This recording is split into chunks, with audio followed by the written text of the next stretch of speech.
चले आइए सिवान शहर स्थित डीएवी कॉलेज मोड़ के निकट महाकाल कंप्यूटर्स में नामांकन प्रक्रिया जारी है। अधिक जानकारी के लिए कॉल करें 700949 75 883 पर। नमस्कार, आप देख रहे हैं एटीएन लाइव और मैं हूं आपके साथ चंदन।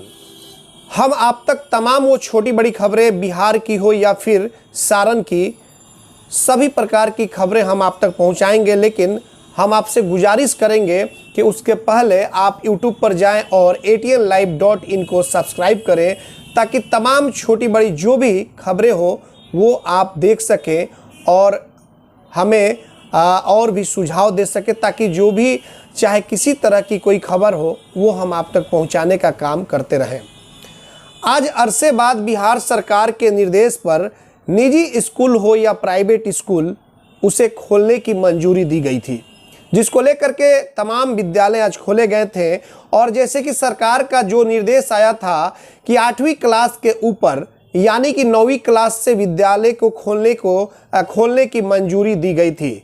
आपको बताते चले कि तकरीबन 10 महीने से कोरोना काल चल रहा था और उसको लेकर के जो छात्रों का पठन पाठन था वो बिल्कुल ठप पड़ा हुआ था। लेकिन बिहार सरकार ने सोचा कि अब कोरोना जो है वो अपने बहुत बिहार में जो कोरोना है वो निचले तबके पे अब धीरे धीरे आ रहा है, काफ़ी कंट्रोल है। और इन तमाम चीज़ों पर ध्यान देते हुए बिहार सरकार ने निर्देश दिया था कि आप बिहार के तमाम स्कूलों को खोलें और 8वीं क्लास से ऊपर के जो वर्ग हैं, जो स्टूडेंट हैं, उनके लिए चलाया जाए। लेकिन कुछ गाइडलाइंस भी दी थी, जैसे कि कहा गया था कि जितने भी बच्चे हैं उनमें से 50% की उपस्थिति होनी चाहिए और फिर जो 50% बच्चे बच जाएंगे उनकी उपस्थिति अगले दिन, यानी कि बारी बारी करके पठन पाठन की जो व्यवस्था है वो होनी चाहिए। और स्कूल में मास्क होने चाहिए, सैनिटाइजर की व्यवस्था होनी चाहिए, क्लासरूम को सैनिटाइज कराना है। तमाम तरह की जो गाइडलाइंस है बिहार सरकार के द्वारा, चाहे वो निजी स्कूल हो या फिर सरकारी स्कूल, सभी को दिए गए थे। लेकिन इन सब के बावजूद हमारी एटीएन लाइव की टीम कई विद्यालयों में जायजा लेने पहुंची और वहां पर पहुंचने के बाद से ऐसा लगा कि आज भी कहीं ना कहीं लोगों के जो लोग हैं, जो अभिभावक हैं, उनको ऐसा लग रहा है कि बच्चों को स्कूल भेजना कहीं महंगा ना पड़ जाए। क्योंकि अगर बच्चे स्कूल जाएंगे तो क्या वाकई में जो सरकार की जो गाइडलाइंस है उसे विद्यालय के जो प्रबंधक हैं वो पालन करेंगे या नहीं। कहीं ऐसा तो नहीं कि हमारा जो बच्चा है वो कहीं कोरोना का शिकार हो जाए। और जिस तरीके से जो संख्या होनी चाहिए थी वो दिखाई नहीं दी। कहीं ना कहीं कोरोना का डर अभी भी लोगों को सता रहा है, जिसको लेकर के जो उपस्थिति विद्यालय में होनी चाहिए वो नहीं हो सकी। सिवान की इमानुअल मिशन हाई स्कूल या फिर संघमित्रा पब्लिक स्कूल का जायजा लिया गया और वहां देखा गया कि जो विद्यालय प्रबंधन के द्वारा जो सरकार की जो गाइडलाइंस है, बिहार गवर्नमेंट की जो गाइडलाइंस है, उन तमाम चीज़ों का ख्याल रखा गया। जैसे कि बच्चे अगर एंट्री करते हैं तो वहां पे सामाजिक दूरी का पालन कराया गया। साथ ही साथ आपको बताते चले कि एंट्री करते समय कैंपस में वहां पे सैनिटाइजर दिया गया, जो वहां के गार्ड थे, गेटमैन थे, उनके द्वारा दिया गया और एक एक बच्चों को हाथों में सैनिटाइजर दे करके और फिर एंट्री कराया गया। क्लास के बाहर आने के बाद से जो वहाँ के प्रबंधक थे, उनके द्वारा यह देखा गया कि क्या जो बच्चे स्कूल पढ़ने के लिए आए हैं उनके पास मास्क है या नहीं। जिन बच्चों के पास मास्क है वो तो ठीक है, लेकिन जिन बच्चों के पास मास्क नहीं थे उन बच्चों को मास्क भी विद्यालय के द्वारा उपलब्ध करवाया गया। तो इन तमाम चीज़ों को लेकर के अगर हम क्लासरूम की बात कर ले तो क्लासरूम में देखा गया कि पूरी तरीके से सामाजिक दूरी का पालन करते हुए और विद्यालय प्रबंधक के द्वारा बच्चों को पढ़ाया गया था और उसके बाद से जो पठन पाठन की जो व्यवस्था होनी चाहिए उसकी शुरुआत की गई।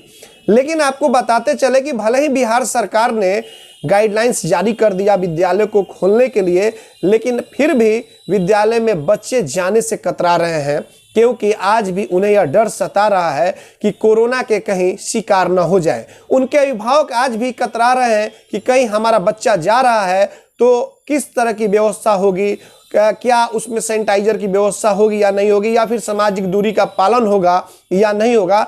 तो इस तमाम चीज़ों पे ध्यान रखते हुए कई अभिभावक कतराते हुए अपने बच्चों को नहीं भेज रहे हैं। लेकिन एक चीज और देखने को मिल रहा है कि कई निजी स्कूलों के जो बसों में देखने को यह मिल रहा है कि अभी भी जो बच्चे को मंगाए जा रहे हैं, तो कई जगहों से जो खबरें मिली उसमें यह कुछ लोग शिकायत कर रहे हैं कि बच्चों को अभी भी मुर्गी के दरबे की तरह बिठा करके ले जाया जा रहा है। तो हमारी गुजारिश हो कि तमाम निजी विद्यालयों के प्रबंधक समितियों से कि कम से कम अभी भी आप लोग सचेत जाएं। कोरोना जो है अभी हम लोगों के बीच से गया नहीं है, अभी हम लोग कोविड-19 से निकले नहीं हैं, और इन सभी चीज़ों को देखते हुए ही बिहार की सरकार ने निर्देश जारी किया है। और अगर आप समय रहते नहीं सचेत होंगे तो आने वाले समय में फिर से एक बार लॉकडाउन हो सकता है। तो इन सभी चीज़ों पे ध्यान देना होगा, और खास करके तमाम हम अभिभावकों से भी अपील करेंगे एटीएन लाइव के माध्यम से कि तकरीबन 10 से 11 महीना होने जा रहा है, बच्चों की जो पढ़ाई है वो बिल्कुल ठप पड़ी हुई है। तो सरकार ने जाहिर सी बात है कि कुछ ना कुछ देख कर ही स्कूल को खोलने का निर्देश दिया है।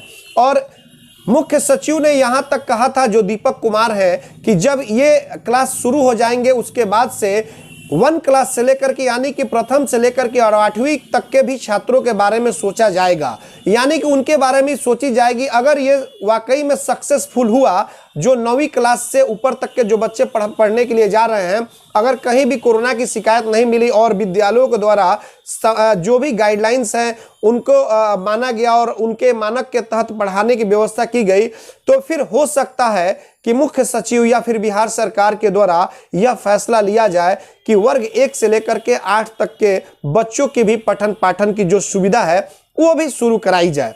उसके बाद से यह भी कहा गया मुख्य सचिव दीपक कुमार के द्वारा कि प्रत्येक सप्ताह इसकी मॉनिटरिंग होगी वीडियो कॉन्फ्रेंसिंग के माध्यम से, और जिलाधिकारी को विशेष अधिकार है कि किसी भी स्कूल में जाकर के वो चेकिंग कर सकते हैं कि किस तरीके से क्या कुछ व्यवस्था है। हालांकि सूत्रों से मिली जानकारी के अनुसार आपको बता दें कि सिवान के जिलाधिकारी अमित कुमार पांडे, हालांकि विगत 2-4-5 रोज पहले की हम बात करें तो सिवान के कई निजी स्कूलों में जाकर के गहन निरीक्षण भी उन्होंने किया है।